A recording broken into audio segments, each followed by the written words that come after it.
Mesdames, Messieurs, bonsoir et bienvenue à ce numéro de By CKM l'interview, l'émission où vous avez la parole.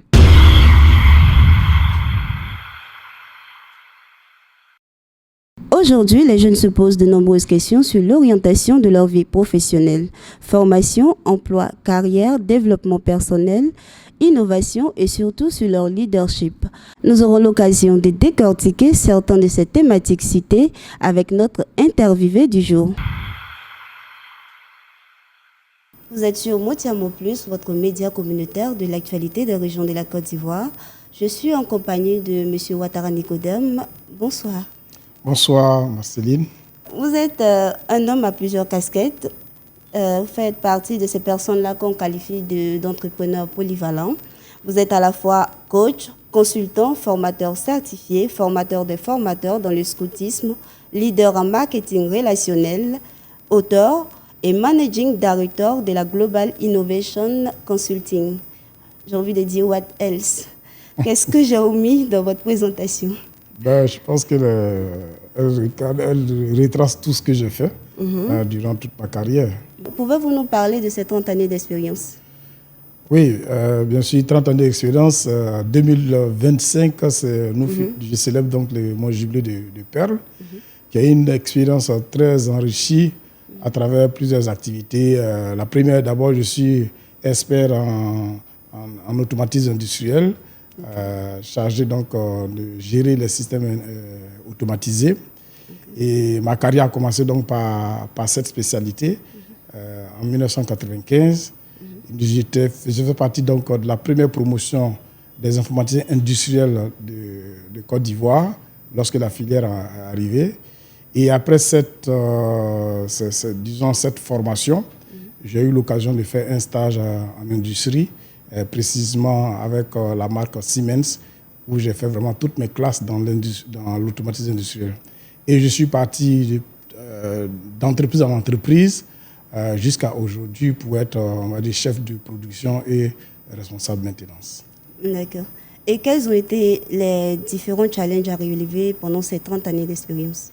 Alors déjà, les challenges sont du fait que l'informatique industrielle ou l'automatisme industriel sont des technologies qui sont nouvelles sur notre tropique en Afrique. À notre époque déjà, c'était vraiment difficile d'avoir soit des informaticiens ou des automaticiens. Et ayant eu donc cette responsabilité de travailler dans ces nouvelles technologies, il fallait vraiment s'adapter. Et quand on connaît comment est-ce que les technologies dans le domaine de l'information évoluent très rapidement, il fallait être vraiment quelqu'un qui soit à la mode, quelqu'un qui soit à la pointe, qui devait faire une veille technologique. Et c'est vraiment là où les challenges étaient, parce qu'il fallait toujours se documenter, toujours se remettre en cause les connaissances qu'on avait, et puis bien sûr pouvoir exceller et garder le cap sur ce qui arrivait. D'accord. Est-ce que vous avez, on va dire, un exemple de situation où vous avez exercé on va dire, un leadership efficace? Oui, absolument. Étant dans cette discipline en Côte d'Ivoire parmi les premiers, parmi les pionniers, vous imaginez lorsqu'on mettait en place un projet qui était géré de bout en bout par des experts expatriés et que lorsqu'ils devaient rentrer, je devais être à même de pouvoir continuer la veille technologique ou maintenir les systèmes qu'ils laissaient ici en Côte d'Ivoire. Et donc j'avais cette responsabilité non seulement de former les techniciens, les opérateurs, et surtout de maintenir ces systèmes très très sophistiqués qui étaient légués par ces expatriés. Donc ça, je pense qu'il fallait avoir vraiment un leadership affirmé qui te permettait de pouvoir conduire donc ces technologies et les faire accepter par les personnes qui n'étaient pas forcément qualifiées. Je rappelle que vous avez 30 années d'expérience professionnelle et aujourd'hui vous êtes coach formateur certifié. Alors généralement quand on finit 30 années d'exercice, on se dit qu'on commence à préparer sa retraite. Alors comment est-ce qu'on passe de 30 années d'expérience et aujourd'hui on a envie d'être coach formateur et certifié? Absolument. Donc, comme vous l'avez dit, la transition entre cette carrière qui a été remplie, on veut donc continuer durant la retraite. Donc, je ferai ce qu'on appelle une retraite active, dans laquelle je me suis passionné donc, à travers le développement personnel en ajoutant plusieurs cordes à mon arc, tels que la formation. Je suis passionné de formation, je suis passionné des transferts de compétences. Et pour moi, il était indispensable, durant ma retraite, je puisse avoir des activités qui permettent de continuer de toucher la technologie, de continuer de transférer. C'est en cela que je me suis spécialisé en tant que formateur pour être certifié, donc pouvoir transmettre le savoir à d'autres personnes. Et bien sûr, je me suis certifié en tant que coach pour pouvoir accompagner non seulement les individus, mais accompagner aussi les entreprises dans leur transformation digitale industrielle. Donc aujourd'hui, vous êtes également coach en orientation de carrière. Et j'ai un cas pratique pour vous. Supposons avec un jeune qui vient de terminer ses études et qui est peut-être à sa première recherche d'emploi et qui d'ailleurs s'avère difficile. Alors, quel conseil ou quelle astuce avez-vous pour ce jeune-là? Oui, bien sûr, aujourd'hui, rechercher un emploi semble être un peu difficile pour les jeunes qui sortent des écoles. La première chose que je conseille déjà aux étudiants, surtout ceux qui sont en dernière année ou deuxième année avant de finir les études, c'est de commencer à s'intéresser à leur développement personnel. Parce qu'aujourd'hui, avoir un emploi, ce n'est pas simplement la compétence technique qui va te le donner, mais c'est les skills, les soft skills, la manière d'être, le savoir-être. C'est ça qui va apporter une valeur ajoutée lorsque tu vas compétir pour avoir un emploi. Donc, c'est important de faire ce qu'on appelle le développement personnel. Il s'agit notamment de savoir communiquer, il s'agit de savoir l'environnement technologique dans lequel on est, il s'agit de savoir avoir du leadership, développer un leadership personnel. Donc, toutes ces choses-là sont importantes pour que le jeune qui aspire à avoir un emploi, non seulement il aura acquis des compétences techniques, mais surtout développer des soft skills. Et les compétences techniques, pour quelqu'un qui sort de l'école, ne l'est pas forcément en même temps, mais il peut les acquérir en côtoyant des anciens, soit en achetant aussi des revues, c'est ce que nous avons fait à un moment donné, acheter des livres dans son domaine pour se cultiver, participer aujourd'hui à des webinars. Aujourd'hui, on fait des webinars à 5 000, à 2 000, souvent gratuitement. C'est des occasions, dès qu'on entend qu'il y a des formations, il y a un savoir à apprendre quelque part dans les webinars, dans les formations. Quand je sors de l'école, je ne cours pas derrière l'argent, je cherche plutôt à développer, à améliorer mes compétences. Lorsque j'ai amélioré mes compétences et que j'ai associé le développement personnel en améliorant mes soft skills, il n'y a rien à faire. Lorsque vous allez partir pour un entretien, vous serez capable de pouvoir remplir les fonctions qu'on vous demande. Voilà. Voici ce qu'on peut dire pratiquement pour quelqu'un qui sort de l'école. Parce que l'erreur que les jeunes font aujourd'hui, c'est de sortir de l'école et de chercher à vouloir gagner coûte que coûte de l'argent. Alors que la compétence, c'est la compétence qu'on paye. Ce n'est pas le diplôme qu'on paye. Donc quand je sors de l'école, je prends le temps de me former, de me développer. Et on a beaucoup d'opportunités pour se développer. Avec Internet aujourd'hui, il y a beaucoup de compétences qu'on peut acquérir à partir du web. Coach Nicodème, comme j'aime bien vous appeler déjà. Alors, quelle est votre actualité? Alors, mon actualité, comme je disais, 2025 marque les 30 années d'expérience. Je célèbre mon jubilé de perles. Et l'actualité, c'est déjà cette interview qui me permet de lancer effectivement la célébration de ces 30 années d'expérience. Après ça, nous aurons donc une conférence de presse. Je compte organiser une conférence de presse avec plusieurs médias pour effectivement parler de cette carrière déjà et annoncer l'arrivée d'un nouvel ouvrage, un livre autobiographique que je suis en train d'écrire qui va sortir d'ici le mois de juin. Donc cette conférence de presse nous permettra de pouvoir lancer effectivement cet ouvrage et en même temps parler des autres activités telles que des webinars. Je compte organiser des webinars à l'intention des jeunes, à l'intention des professionnels, ceux qui débutent les carrières et ceux qui sont en milieu de carrière, faire des webinars sur le domaine de l'informatique industrielle, de l'industrie 4.0, de l'intelligence artificielle. Donc, je donnerai des informations utiles pour que les jeunes et ceux qui sont des professionnels comprennent dans quelle ère nous sommes et comment est-ce que nous pouvons effectivement évoluer. En plus de ces webinaires, il y aura des formations en présentiel et ces formations permettront de délivrer des certificats de compétences à tous ceux qui vont participer. Et bien sûr, tout cela va se clôturer au début juillet avec le Bootcamp. Le Bootcamp, c'est un concept que j'ai lancé. Nous sommes maintenant aujourd'hui à la 2e édition qui rassemble des professionnels de tous les domaines, mais qui veulent développer ou affirmer leur leadership. Donc, je leur donne l'opportunité de pouvoir se mettre en situation réelle à travers des ateliers, à travers des séminaires et en même temps faire de l'écotourisme pour leur permettre de pouvoir découvrir la Côte d'Ivoire. La dernière édition 2024, nous avons fait à Dembokro. La prochaine édition qui va effectivement couronner le jubilé de 2020, mon jubilé des perles, ce sera à Korogo. Ce sera inviter toute la population, tous les jeunes travaillant en début de carrière, même les étudiants, de venir ensemble faire du réseautage qui va leur permettre de pouvoir rencontrer des professionnels de leur domaine et profiter en même temps de découvrir la Côte d'Ivoire à travers la ville de Korogo.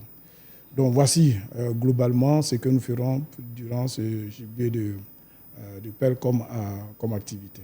C'est quoi le marketing d'abord relationnel et de réseau?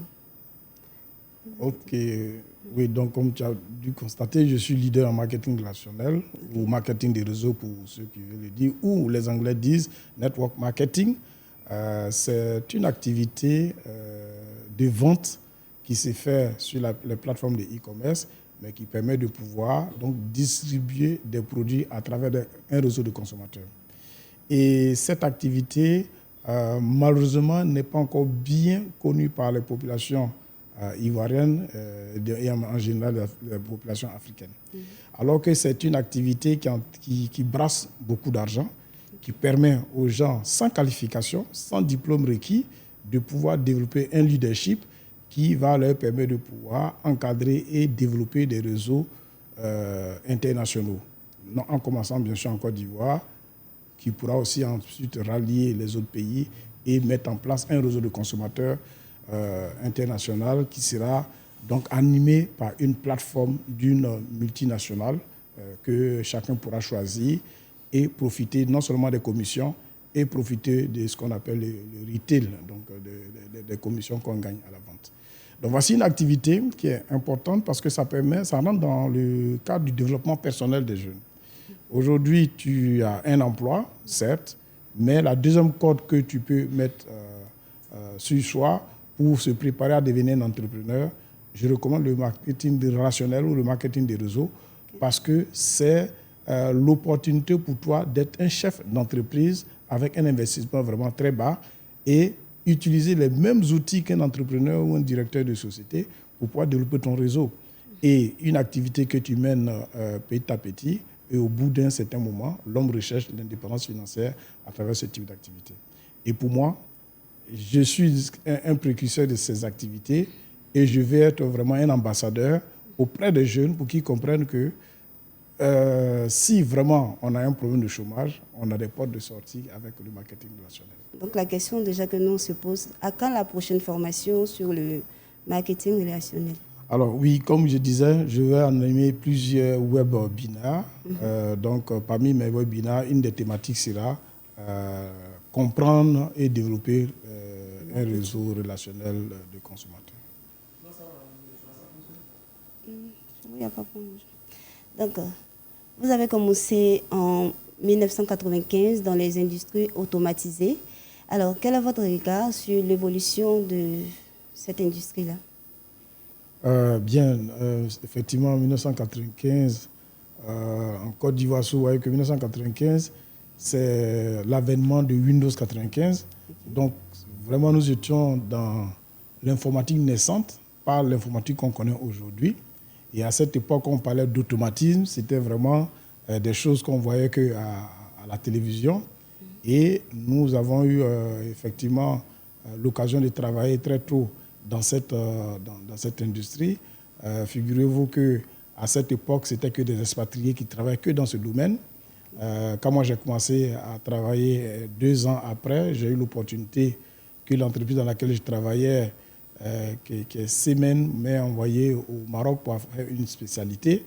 Et fort de cette expérience, je suis revenu et ça nous a permis de pouvoir effectivement développer cette technologie, les mises en service des équipements Siemens, qui sont des équipements d'automatisme très très robustes, de marque allemande. Et quand on regarde de cette époque à aujourd'hui, les choses ont beaucoup évolué, même dans l'informatique, aussi bien dans l'automatisme. Avant, on utilisait des écrans noirs que seuls les automaticiens pouvaient comprendre, alors qu'aujourd'hui, l'automatisme a évolué. On a des automates qui sont plus compacts, des automates qu'on peut programmer aujourd'hui avec des logiciels graphiques. Et donc, de 1995 à, disons, à aujourd'hui, il y a beaucoup de choses qui ont évolué. Nous parlons aujourd'hui d'industrie 4.0. Donc, quand on parle de 1995, nous étions déjà dans l'industrie de 2.0. L'industrie 3.0 était commencé à naître. Donc, aujourd'hui, on peut dire que la Côte d'Ivoire, la majorité des entreprises en Côte d'Ivoire sont encore dans l'industrie 3.0 qui utilisent tout simplement un automate avec un programme à l'intérieur. Et c'est tout. Alors qu'aujourd'hui, on a évolué avec des systèmes qui parlent de l'industrie 4.0, qui parlent plus donc d'une interconnexion entre les équipements automatisés, les serveurs, les automates, à travers donc, la communication Ethernet, à travers la communication Profibus, à travers la communication ASI. Donc aujourd'hui, la communication va intégrer le monde de l'automatisme et va faire que cette science-là va évoluer. Donc, ce qui fait qu'aujourd'hui, la Côte d'Ivoire est un peu en retard sur cette évolution. Comme je disais, on a encore près de 80% des entreprises qui sont dans cette industrie 3.0 où on a simplement un automate autonome, alors qu'aujourd'hui, on parle des automates qui doivent communiquer avec d'autres automates. Les ateliers de production sont aujourd'hui, si tu veux, dimensionnés de sorte que un automate suffit pour un atelier. Contrairement à ce qu'on avait, on avait un atelier pour toute l'entreprise, pour toute l'usine. Aujourd'hui, on a des automates modulaires qui communiquent avec des systèmes de communication. Donc, il y a eu un très grand bond. Et là, aujourd'hui, on est en train de terminer l'ère de l'industrie 4.0. Malheureusement, la Côte d'Ivoire n'y est pas à fond.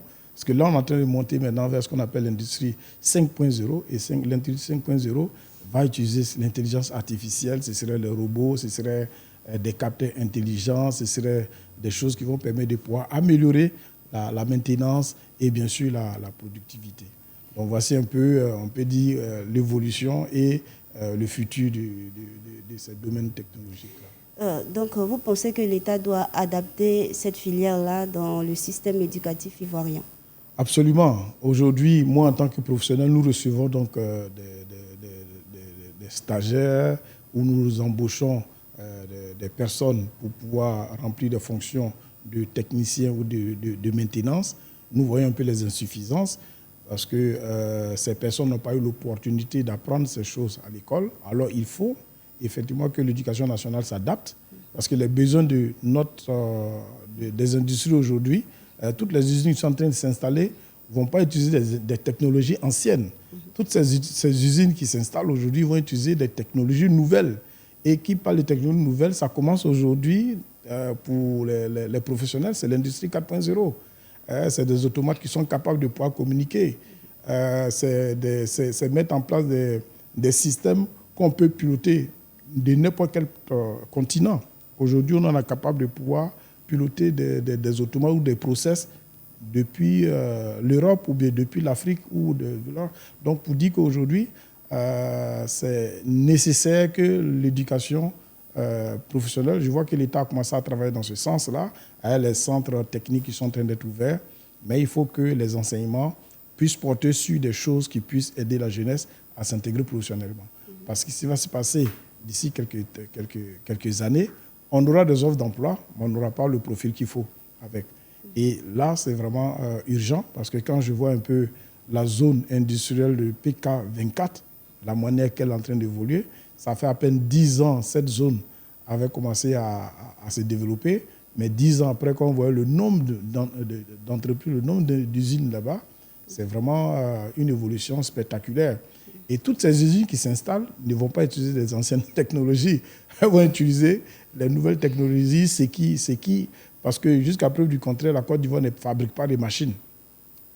Jusqu'à preuve du contraire, la Côte d'Ivoire ne fabrique pas des process. Donc, on est toujours tributaire de l'importation de technologies extérieures.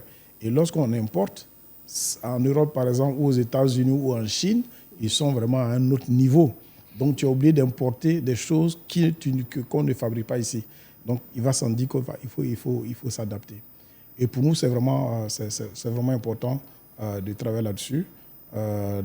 Effectivement, dans la retraite active, c'est des choses que nous voulons aussi adresser avec un cabinet de formation sur ces concepts-là pour aider les personnes, les populations, les jeunes étudiants ou les professionnels à faire cette migration-là. Donc, nous sommes pratiquement au terme de notre entretien. Avez-vous un mot de fin? Bien, déjà, c'est de remercier votre média. Pour moi, c'est une opportunité de faire cette interview pour lancer effectivement les activités pour célébrer le jubilé de Perle, jubilé de 30 ans d'expérience dans la transformation digitale, industrielle. Pour moi, je suis un précurseur de l'informatique industrielle. J'ai travaillé là-dedans jusqu'à aujourd'hui et nous continuons donc d'y travailler. À côté de cette expérience professionnelle, j'ai pu associer les activités extra, donc en faisant mon développement personnel, qui ont abouti donc à comprendre et à adopter la transmission du savoir à travers donc la formation certifiante que j'ai faite pour être formateur FSI, une certification qui est reconnue par la Banque mondiale. J'ai aussi fait une certification en tant que coach pour pouvoir accompagner non seulement les individus, mais les entreprises à aller dans cette transformation digitale industrielle. Je suis donc aussi entrepreneur dans le domaine du marketing relationnel. J'ai aujourd'hui bâti des équipes importantes en Côte d'Ivoire et même dans la sous-région. En tant que leader aussi, je forme des leaders pour leur permettre de pouvoir comprendre cette activité de développement personnel qui consiste donc à faire de la vente directe ou du e-commerce en mettant en place un réseau de consommateurs. Et bien sûr, je vais dire, c'est l'occasion pour moi de faire comprendre à la jeunesse qu'on peut travailler en tant qu'employé et remplir une carrière professionnelle enrichissante. La preuve, c'est que je suis là 30 ans après et ce qui me réjouit, c'est la sortie de mon prochain livre sur mon autobiographie où je pourrai vraiment rentrer dans le détail de tout ce que j'ai pu faire, tout ce que j'ai pu hériter effectivement des autres et tout ce que j'ai fait aussi dans le sens du relais, du passage du relais ou du passage de la transmission du savoir. Donc voilà, je suis une personne très contente de ma carrière et très enthousiaste à partager les expériences vécues de cette carrière à travers donc, la célébration de Jubilé de Perle. Il y aura donc, comme je disais, des formations, des webinaires que je vais organiser sur plusieurs thématiques, sur l'industrie 4.0, sur l'intelligence artificielle, sur le marketing relationnel, sur le scoutisme, qui est aussi une activité que j'ai pratiquée depuis mon enfance jusqu'à aujourd'hui. Ça fait près de 40 ans quand même de pratique de scoutisme où j'ai gravi tous les échelons, depuis le Louveteau à aujourd'hui à être formateur dans le scoutisme, à être président d'associations. Donc je pense que c'est des choses que les jeunes doivent comprendre, doivent connaître pour se préparer eux aussi à acquérir non seulement du savoir, à s'insérer sur le plan professionnel et bien sûr un jour à léguer ce qu'ils ont appris aux générations futures. En tout cas, voici ce que le coach Nico veut faire à travers cette célébration et à travers cette... Remercie beaucoup à vous et puis à toute votre équipe. Et c'est sur ces mots que nous mettons un terme à cet entretien. Merci à vous, coach, pour le choix du média Motiamo Plus et à vous, chers fidèles abonnés du média. Je vous dis à très bientôt pour un autre numéro de ByCKM, l'interview.